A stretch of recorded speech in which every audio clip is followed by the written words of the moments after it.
Well, my mom had MS and a cousin had MS, so that's the big why. I used to do the MS bike ride across Georgia, and I stopped doing that. And then my nephew and brother-in-law did the MS bike ride across the United States, and I told them if I found one I could run, I would do it, and then it popped up on Facebook. I've never done an ultra before. I've done a couple of marathons, but never this distance, so definitely nervous.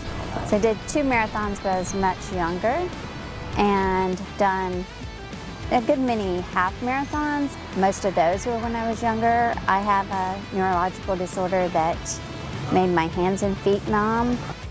When that happened, it made it very hard to run. I'm much slower, but at least I can still do it.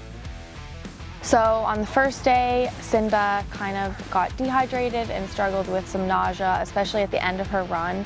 Especially with the heat and then the air quality, it was hard to keep up with hydration just because she was sweating so much.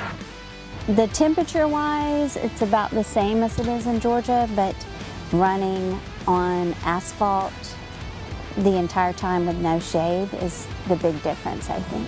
So for the rest of the week, we were kind of wary around hydration and really focused on intake of salt tabs and really drinking water slowly so she didn't feel as nauseous. What y'all have suggested as far as the salt tablets and hydration helped a lot from the first day to the second day, and then again the third day.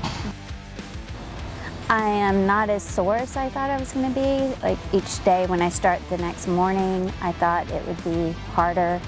My legs would feel really tired, and it hasn't been that bad. I guess I'm going slow enough, it doesn't make them tired. So on day 3, it seemed pretty hazy throughout the day, but then when we got back, we realized that the air quality had been around 160 the whole day, which is right on that verge of unhealthy. And so for day 4, we reassessed the air quality and decided to go to an indoor track, which was a really good idea because throughout that day, wildfire smoke blew southward and the air quality got all the way up to 500. And so it was a total no-run day outdoors.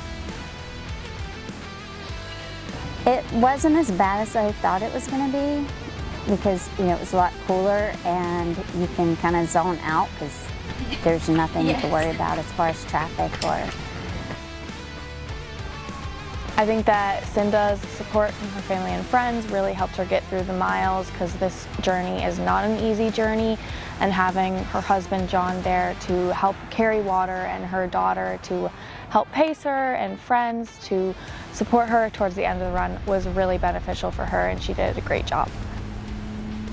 I learned that I've got some great friends that came out and supported me, and you know, my husband and daughter. So I had a friend that from Georgia that came out and ran part of the first 2 days with me, and then another friend from Georgia has been here the last couple of days, and then we've got a couple more coming out on the final day, and they do sections with me. And then my daughter, she has run every mile so far except for the indoor one today.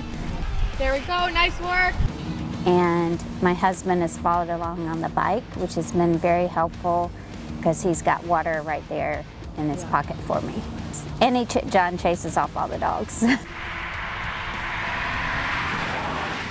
Research and support, the awareness, and the fundraising all go together, because they can't do the research without the fundraising.